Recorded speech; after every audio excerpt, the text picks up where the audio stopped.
नमस्कार दोस्तों।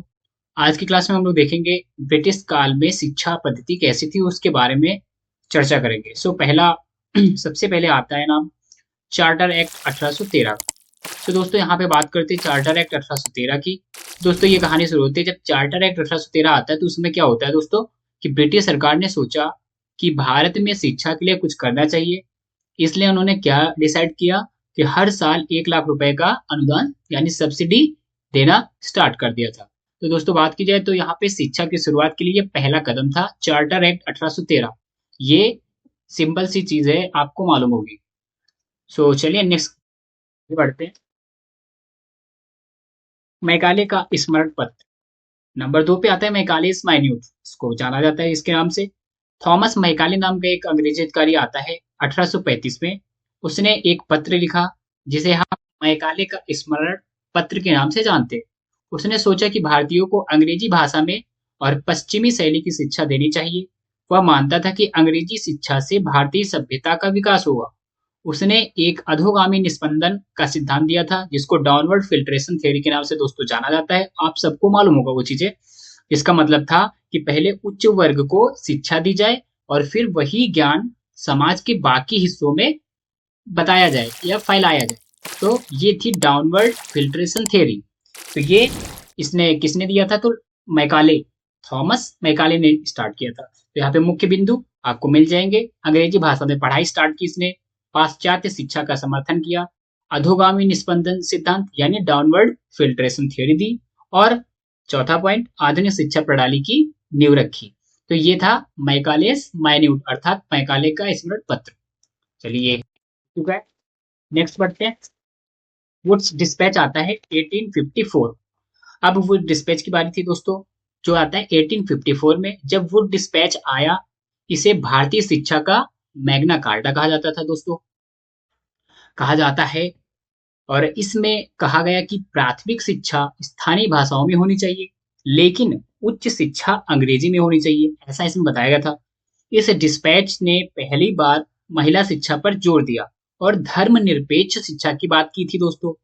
इसी समय बंगाल, मद्रास और बॉम्बे में विश्वविद्यालयों की स्थापना की गई थी।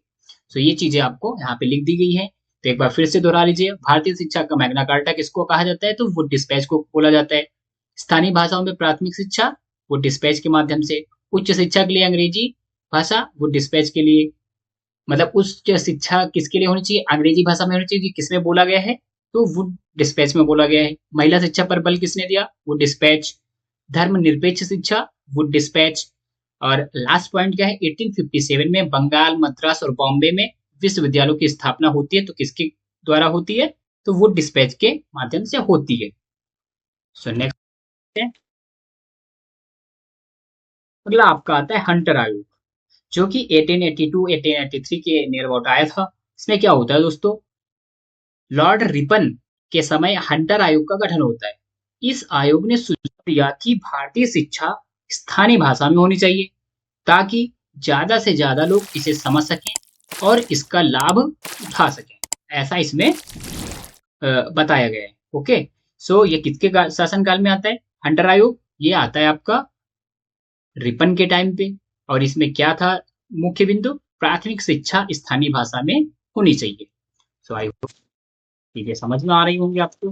नेक्स्ट बढ़ते हैं। आता है रेले आयोग 1902 और विश्वविद्यालय अधिनियम 1904। यहाँ पे पहला पॉइंट क्या है? लॉर्ड कर्जन द्वारा गठित रेले आयोग था। हाँ, 1902 में लॉर्ड कर्जन ने शिक्षा व्यवस्था सुधारने के लिए रेले आयोग का गठन किया था। इस आयोग ने भारतीय विश्वविद्यालयों की स्थिति का अध्ययन किया। फिर 1904 में विश्वविद्यालय अधिनियम पारित हुआ, जिसमें विश्वविद्यालयों में शिक्षा और शोध को महत्व दिया गया। सरकार को विश्वविद्यालय में विश्वविद्यालय के कामकाज में हस्तक्षेप करने का अधिकार मिल गया था। ये इसके मुख्य बिंदु है दोस्तों। एक बार वापस से दोहरा लेते हैं। लॉर्ड कर्जन द्वारा गठित रेले आयोग, विश्वविद्यालय में शिक्षा और शोध पर बल दिया गया, सरकार को विश्वविद्यालयों की सीनेट के विनियमों पर नियंत्रण मिल गया था। ये क्या था? रेले आयोग और विश्वविद्यालय अधिनियम था। चलिए अगला बढ़।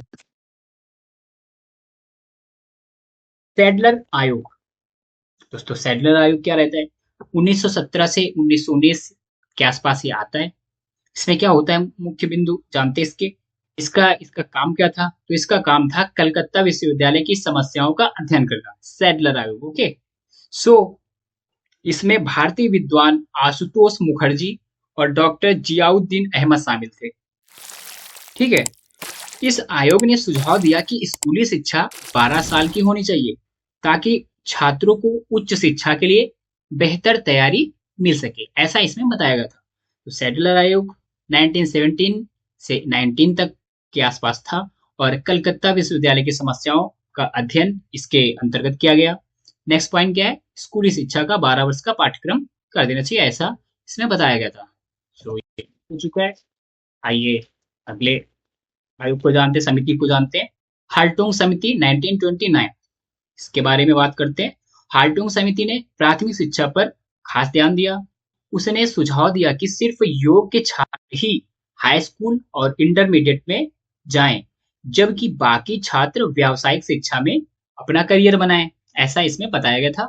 सो प्राथमिक शिक्षा पर ध्यान दें इसने, योग्य बच्चों को हाई स्कूल और इंटरमीडिएट में प्रवेश के लिए बताया गया और औसत छात्रों के लिए व्यावसायिक शिक्षा बताई गई थी। ये तो यार बहुत ही अच्छी बात बताई थी इसने, हाल्टोंग समिति।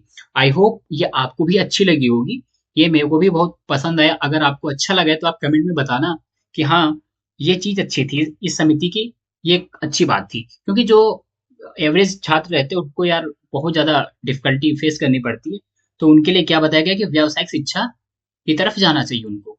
तो ये काफी अच्छा पॉइंट था यहाँ पे। तो कंप्लीट हो चुका है, नेक्स्ट बढ़ते हैं। वर्धा शिक्षा योजना 1937।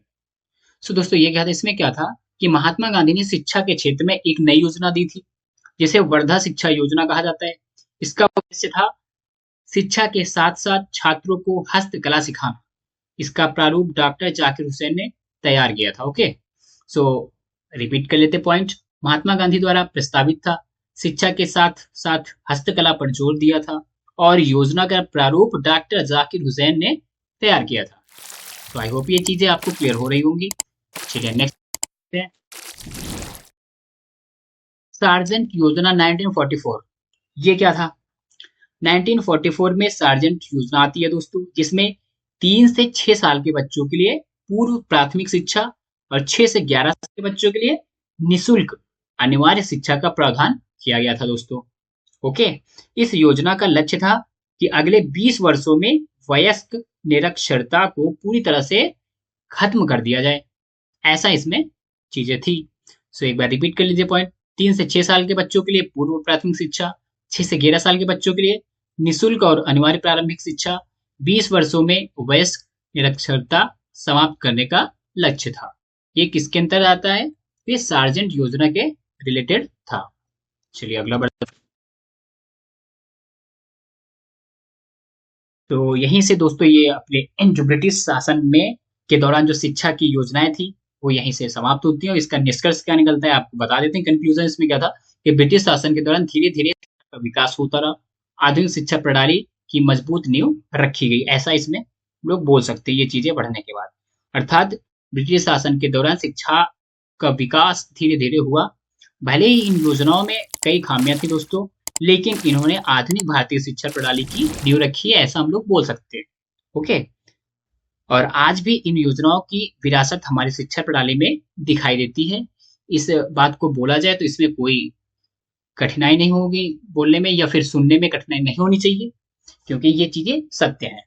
तो दोस्तों यहीं तक आज का हम लोग का क्लास था, और आई होप आपको भी चीजें तो अगर पसंद आई है तो आप अपनी राय हम तक बता सकते हैं कि हाँ ये चीजें सही लगी है, तो इस पे और काम किया जाएगा। और देखने के लिए आपको बहुत बहुत धन्यवाद दोस्तों।